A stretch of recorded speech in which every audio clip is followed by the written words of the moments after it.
I am back at the podium a little sooner than I had expected, and I'm sure that given the short notice of this briefing and the fact that we're doing it all on a Sunday, you know what I'm about to tell you. Late yesterday evening, a case of COVID-19 was confirmed in the Isle of Man. First and foremost, I would like to emphasise that there is no cause for concern.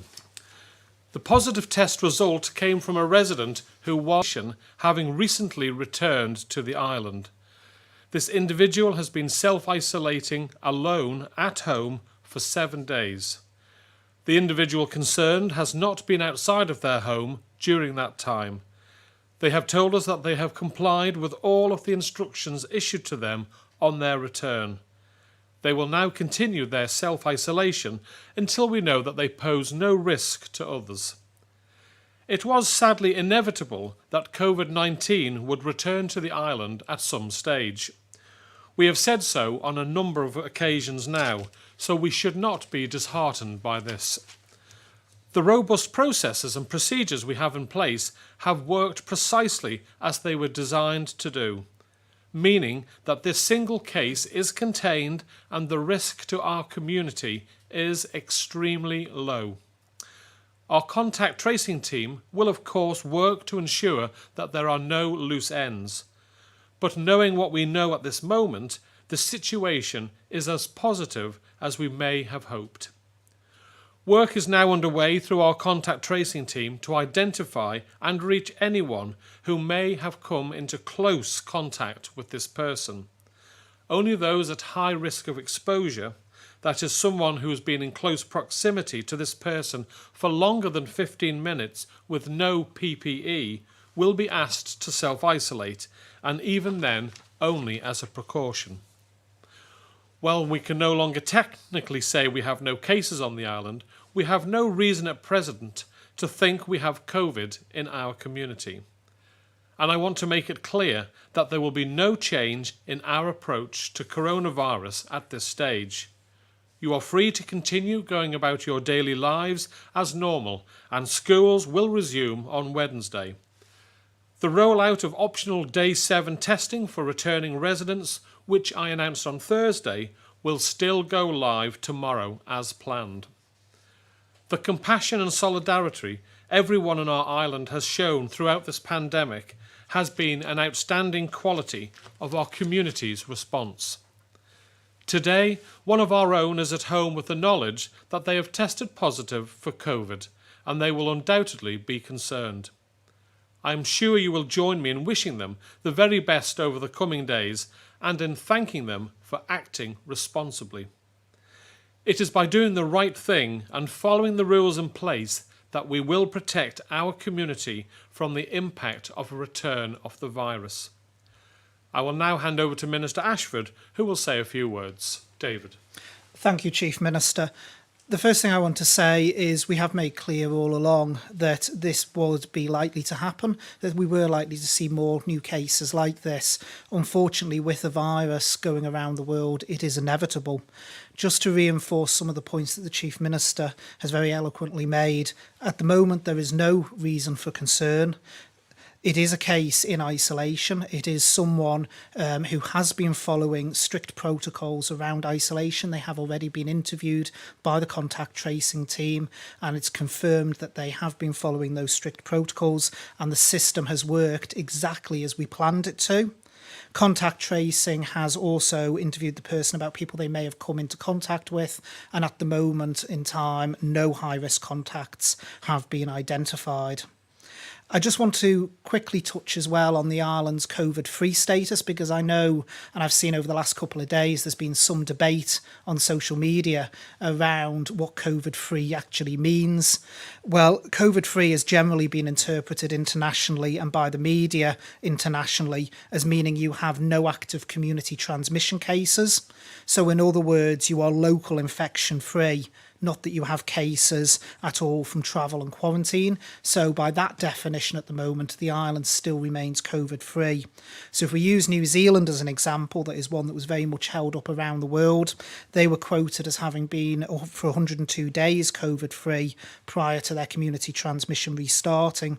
Over those 102 days, the actual case count in New Zealand rose by 75, from 1,504 to 1,579.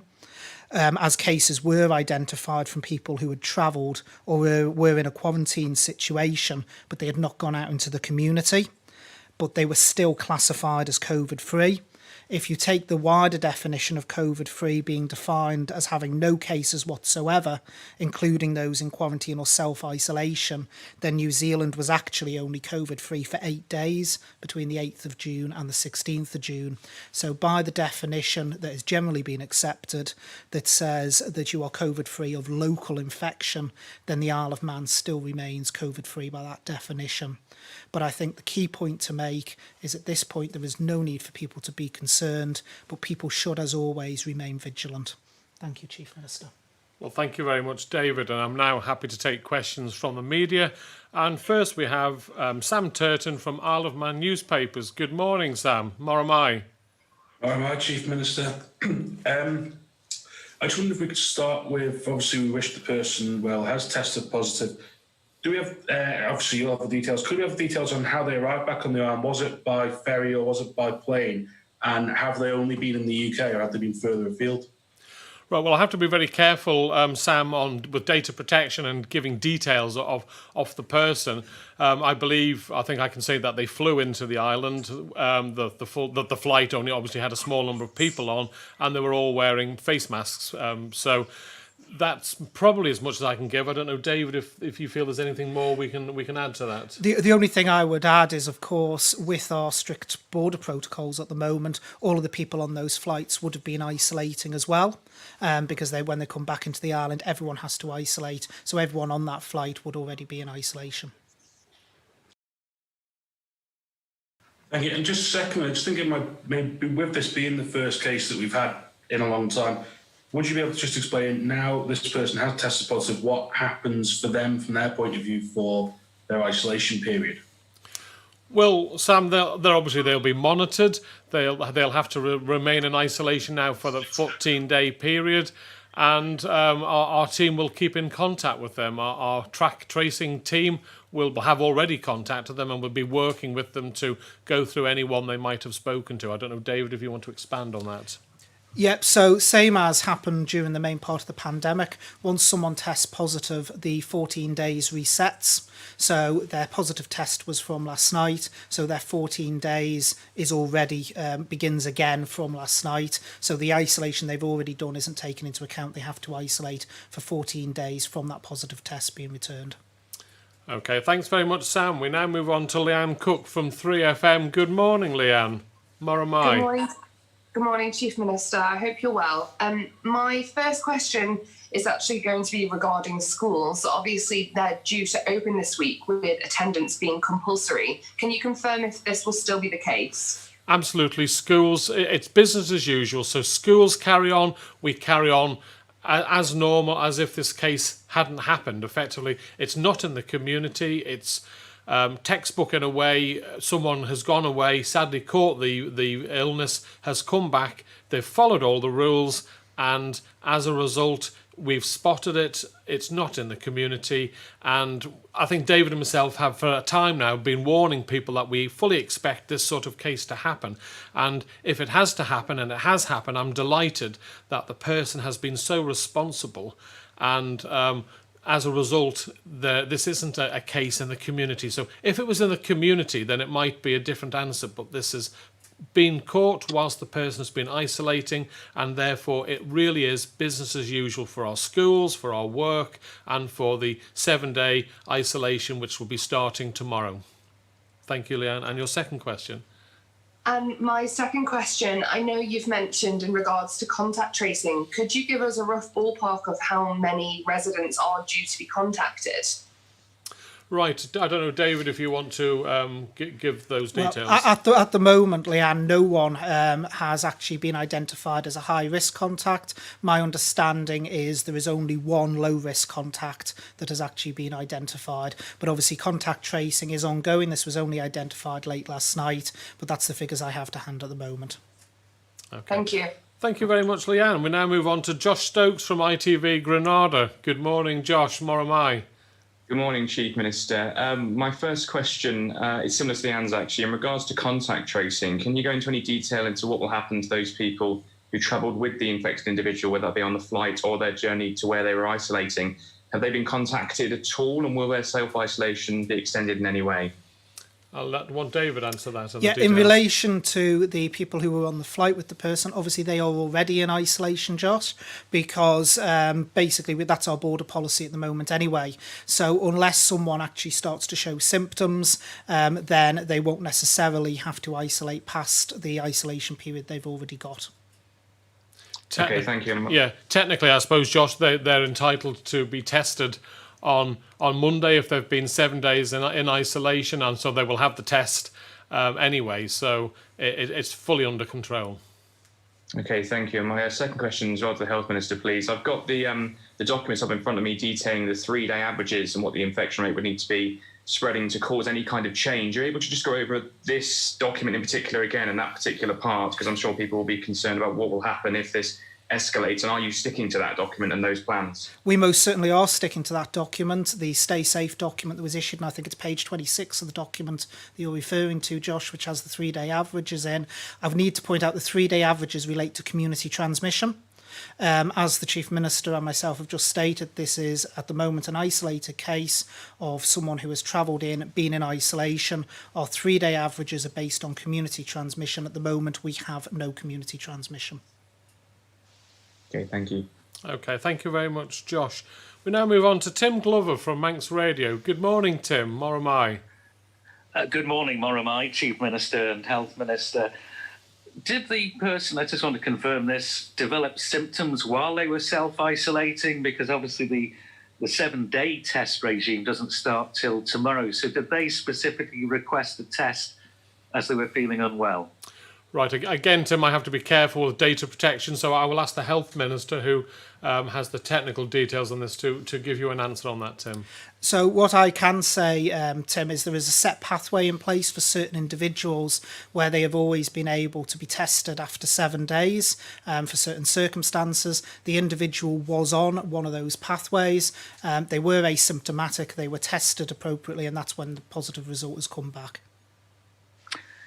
And can I ask what Guernsey's reaction's been? We're getting quite a lot of comments about the air bridge. Is there no change there? Well, obviously, my team have spoken to Guernsey this morning. I will be speaking with the Chief Minister of Guernsey on Wednesday. But because we had both expected this to happen on our respective islands, if it had been in the community, it might have been a different cause for concern, but there's no change at this moment in time to the air bridge with Guernsey. Thank you. Thanks very much, Tim. Next we have Alex Bell from the BBC. Good morning, Alex. Moramai. Yep, good morning, Moramai. Kind of a sigh of relief to hear that this individual had been self-isolating, and not just that, but self-isolating alone that you mentioned. Would you be sighing the same sigh of relief if this person had been self-isolating with others? Well, yes, obviously the safest thing to do is self-isolate on your own. But if you look at the data, if memory serves me correct, Alex, that we've had from doing the tests for the antibody, I think 86% of people who have isolated with somebody who has COVID-19 have not caught COVID-19. A further 8% then caught COVID-19 outside of their household, and therefore that only left 6% of people who actually caught COVID-19 from someone in their household who was isolating. And I think those sort of statistics should reassure people. I don't know, David, if you'd like to expand on that. Yeah, thank you, Chief Minister. The first thing I've got to say, Alex, is you've got to remember what self-isolation in the home is. Self-isolation in the home is very, very clear. It means you should be away from family members. So if you use shared places such as a bathroom, it should be cleaned down thoroughly after each use. It doesn't mean you should be mixing with your household during that period. And this, if anything, goes on to prove why that advice is in place. But also, there's very strict protocols around self-isolation.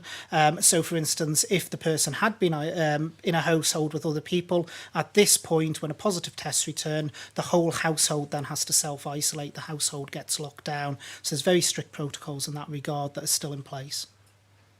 I think it illustrates the absolute need for people to be responsible still, doesn't it? Because we've had a number of people too facing penalties for breaking self-isolation. Should this serve as a wake-up call now to those who maybe aren't following the rules, having come back home? Absolutely. I cannot stress enough, Alex, and thank you very much for raising that incredibly important point.